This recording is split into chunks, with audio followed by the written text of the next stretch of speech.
안녕하세요. 북동인의 달팽이 농장입니다. 오늘은 식용달팽이에 대해서 한번 알아볼 건데요. 식용달팽이가 어떤 건가 그래도 이렇게 모르는 분이 계실 거니까 달팽이 하면 뭐 큰 거는 다 먹을 수 있는 거 아닌가? 뭐 이렇게 생각하실 수도 있으시니까요. 달팽이는 전 세계적으로 약 2만여 종이 있다고 해요. 무수히 많은데 그 중에서 식용으로 사용할 수 있는 종은 한 110여 종이 된다고 합니다.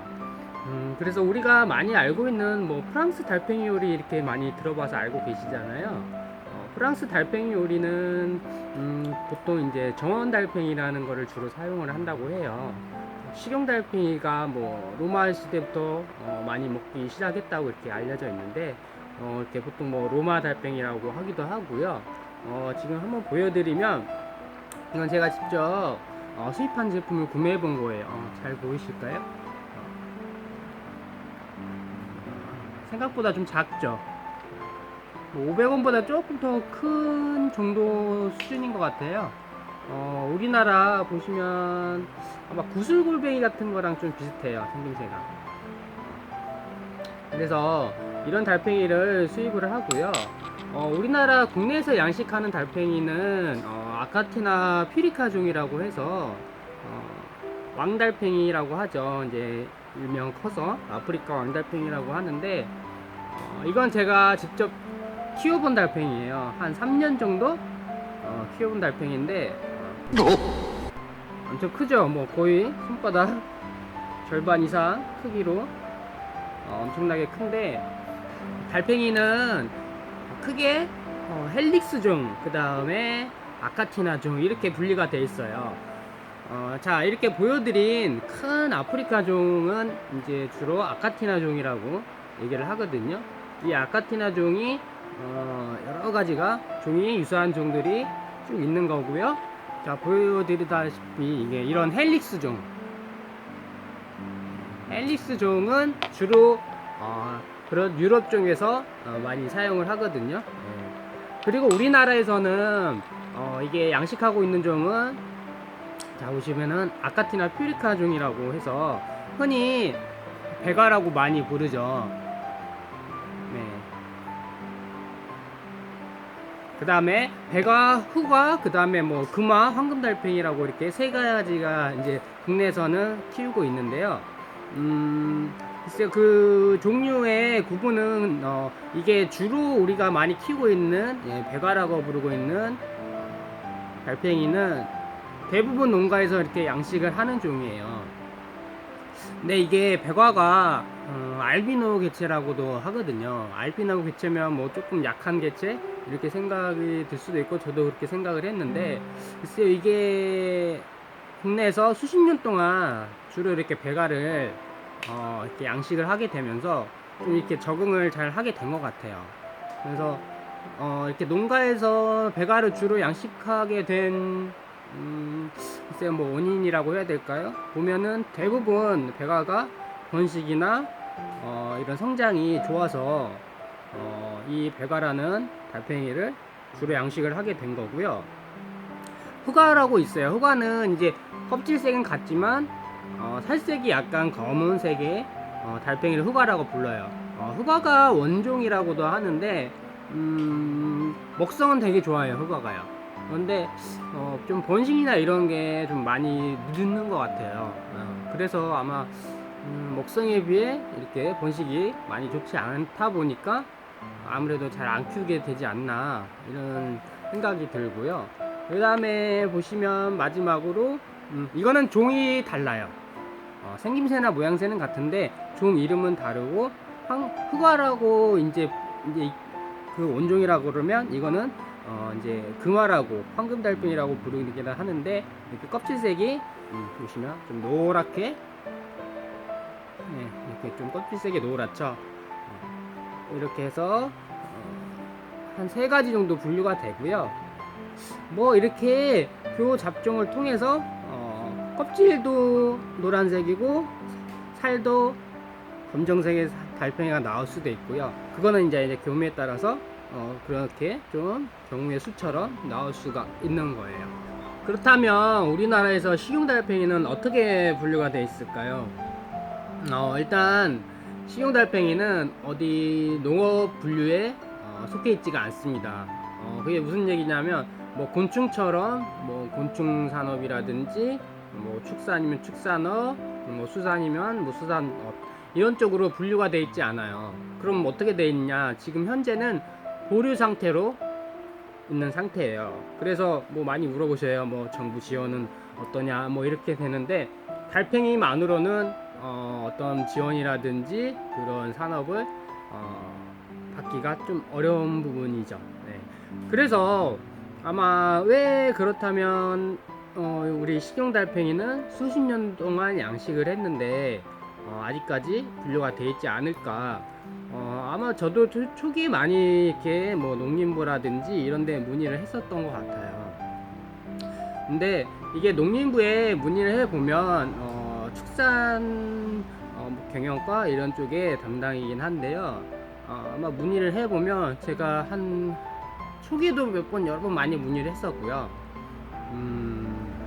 그때는 뭐 글쎄요, 기억에는 뭐 이게 아직 보류 상태니까 차라리 인정이 안 되는 게 어떻게 보면 더 희소 가치도 있을 수도 있고 뭐 이런 식으로 이렇게 넘어갔었던 것 같은데 제가 한 작년 재작년에 한 최근에 한 번 더 이제 조금 뭐가 바뀌었을까 해서 문의를 해본 적이 있었어요.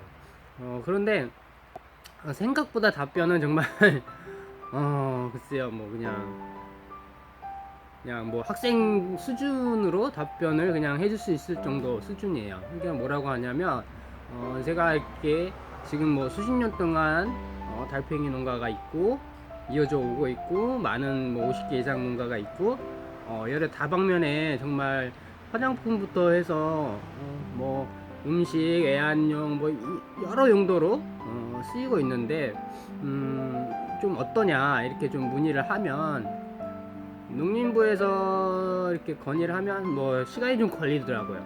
처음에는 뭐 한 일주일이면 되는데 뭐 1차로 보류가 되고 그래서 뭔가 답변을 준비를 하고 있나 약간 기다려 했었는데 뭐 한참 지나서 온 답변은 담당 직원의 한마디는 그런 거였어요.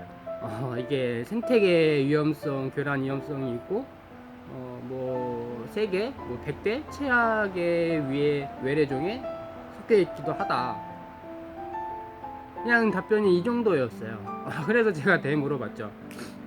그럼 그게 세계 100대 위에 외래종에 우리나라에 속해 있지가 않고 뭐 고양이라든지 무슨 송어라든지 이런 것도 속해 있기도 하거든요. 뭐 ICUN이라고 해서 그게 뭐 국제 표준이 되는 뭐 그런 단체라고 하는데 그게 세계 100대 최악의 위에 뭐 외래종이라고 해서 모든 국가가 그거를 위해 외래종으로 지정해 놓지는 않아요. 뭐 저도 정확하게는 잘 모르는데 보통 몇 개 국가, 특히 뭐 미국 같은 국가들은 대부분 다 그런 걸 지정을 해놨어요. 아까 말씀드린 뭐 고양이 같은 것도 지정이 돼 있고 다람쥐도 회색 다람쥐라고 해서 뭐 그런 다람쥐도 지정이 돼 있고 여러 가지 지정이 돼 있어요. 그거는 아마 제가 생각에는 나라마다 뭐 그런 환경이나 이런 것 때문에 차이가 있는 것 같아요. 그래서 뭐 유럽에도 그런 리스트가 있어요. 100대 리스트 유럽에도 찾아보면 이게 지금 우리가 양식하고 있는 아카티나 퓨리카 중 왕달팽이는 속해 있지가 않아요. 또 이렇게 찾다 보니까 또 놀라운 거는 유럽에서는 진달래꽃이라고 우리나라가 그 경주가 원산지였나봐요. 그런 진달래꽃을 그런 위에 외래종에 포함시켜 놓기도 해요. 네. 좀 놀랍죠. 진달래꽃 이쁜데 왜 그게 위에 외래종이지? 이렇게 생각할 수도 있는데 다른 나라에서는 그런 외래종이 그렇게 위협이 되는 종이라 생각을 할 수가 있는 거죠. 그래서 우리나라에는 정말 그런 ICN 같은 뭐 이런 자료 뭐 이런 것들이 많이 부족해요. 물론 아마 그런 우리나라에서도 관심을 갖고 그런데 참여를 하긴 할 거예요. 보시면 뭐 제주도 이런 데서도 뭐 그런 행사 같은 IUCN 단체 그런 행사 같은 것도 있기도 하고요. 그런데 우리나라에서는 예를 들어서 한국 무슨 외래 생물 정보 시스템이라는 것도 있어요. 그런데 들어가 보면 그냥 분류들이 뭐 외래종, 그다음에 뭐 침입종, 뭐 위에 우려종 뭐 이런 식으로 한 세 단계 정도로 나눠졌던 것 같은데 정보가 정말 부족해요. 이미 다 이렇게 뭐 예를 들어서 옛날에 뭐 뉴트리아 같은 거, 그다음에 뭐 황소개구리, 뭐 베스라든지 우리가 많이 알고 있는 이런 것들은 이미 다 좀 안 좋다는 거를 위에 끼치는 생태계 파괴시키는 뭐 외래종이라고 분명히 이제 결과 이미 나 있는 것들이라 뭐 그런 것들은 나와 있어요 정보가. 근데 그 외에 무슨 외래종 이런 쪽 분류에는 정보들이 정말 부족해요. 뭐 아카티나 피리카종은 어느 정도 정보가 좀 있긴 한데 뭐 근거는 없어요. 우리나라에서 피해 사실도 없고 뭐 그런 사실도 없고 정보가 다 없고 어떤 걸 찾아보면 심지어 뭐 사진도 없는 게 대부분이더라고요. 그러니까 그만큼 우리나라는 정보가 좀 많이 부족해요. 그래서 저는 그런 거 보면서 이미 다 뭐 최근에라고 해야 되나요? 뭐 붉은 개미 사태? 뭐 이런 것도 뭐 이렇게 또 이제 나중에서 얘기가 나오죠. 뭐 백대 또 그것도 위에 외래종에 포함이 돼 있었다. 다 뭔가 터지고 나서 이렇게 정보가 나오면 이미 그때는 늦다고 생각을 하거든요. 그 전에 뭐 위에 외래종이라든지 정보들을 다 보여줘야 빨리 좀 더 어떻게 보면 더 예방을 하고 할 수가 있는 건데 좀 그런 부분이 글쎄요 뭐 개인적으로 이렇게 좀 찾아보면 정보가 없어서 혹시나 해서 이제 좀 이렇게 뭐 건의 의뢰 같은 거를 해 보잖아요. 이게 식용 달팽이가 수십 년 동안 이어져 왔는데 뭐 한번 이렇게 좀 제대로 된 검증 같은 거라든지 이런 걸 의뢰해 볼 수는 없냐. 뭐 농림부에도 마찬가지고요. 그게 얘기를 하면 다 답변이 좀 서로 약간 떠넘기는 듯한. 농림부에서는 이제 환경부에서도 관여를 하니까 생태계 교란 위험성이 있어서 안 된다. 그럼 생태계에다 제가 그 환경부에다가도 문의를 해보면 환경부에서는 뭐라고 하겠어요? 그 결정할 기관이나 선택 결정을 할 그런 곳은 농림부다 라고 얘기를 하는 거거든요. 뭐 어떻게 하라는 건지.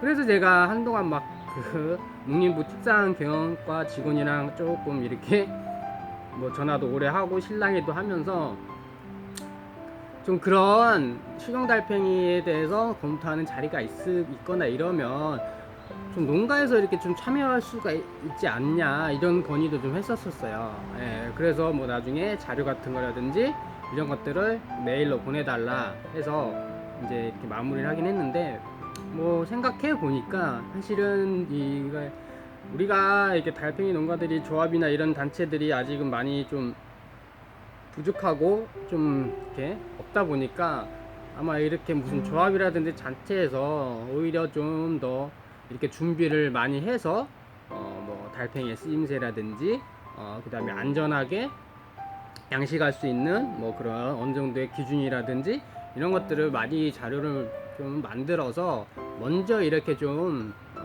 달팽이 농가에서 건의를 계속 해야 될 것 같아요. 그냥 왜 안 해주냐 뭐 이렇게 해주기만을 기다리고 있으면 뭐 그게 언제가 될지는 알 수가 없는 거겠죠. 그 다음에 우리나라의 식용달팽이가 아마 전에도 잠깐 얘기를 드렸었는데 국내에서 양식한 지는 아마 지금 거의 뭐 한 30년 이상 40년 정도 이상 됐을 거예요. 뭐 70년대 초에 시작을 했었으니까 그렇게 이어져 오면서 아마 그런 의문점이 들을 거예요. 아니 왜 이렇게 오랫동안 식용달팽이가 이어져 왔는데 왜 많이 키우지도 않고 많이 먹지도 않게 되었을까? 뭐 그런 이제 좀 의문점을 가졌었어요. 근데 이게 그동안 우리나라에서 이렇게 이어져 오면서 뭐 처음에는 뭐 수출 목적, 외화벌이 이런 목적으로 수입을 처음에 시작을 해서 이렇게 양식을 했던 건데 이게 시간이 좀 지나면서 무슨 띵띵 식품, 남자한테 정말 좋은데 이런 그런 식품 이런 데서라든지 뭐 다른 무슨 여러 이제 그런 회사 같은 데에서 달팽이를 약간 분양 사업으로 거의 취급을 했던 것 같아요. 그 다음에 우리나라는 무슨 엑기스라든지 즙 같은 것들을 주로 많이 하잖아요. 그러다 보니까 뭐 달팽이 즙 같은 것도 상당히 고가에 판매를 하고, 그 다음에 또 달팽이조차도 뭐 그 당시에 뭐 쇠고기 2배 정도 되는 가격에 판매를 했다고 해요. 그러다 보니까 뭐 농가에서 아마 이렇게 뭐 이렇게 보급을 많이 했던 것 같아요. 막 보면 신문 기사 찾아보면 뭐 무슨 부업으로 뭐 얼마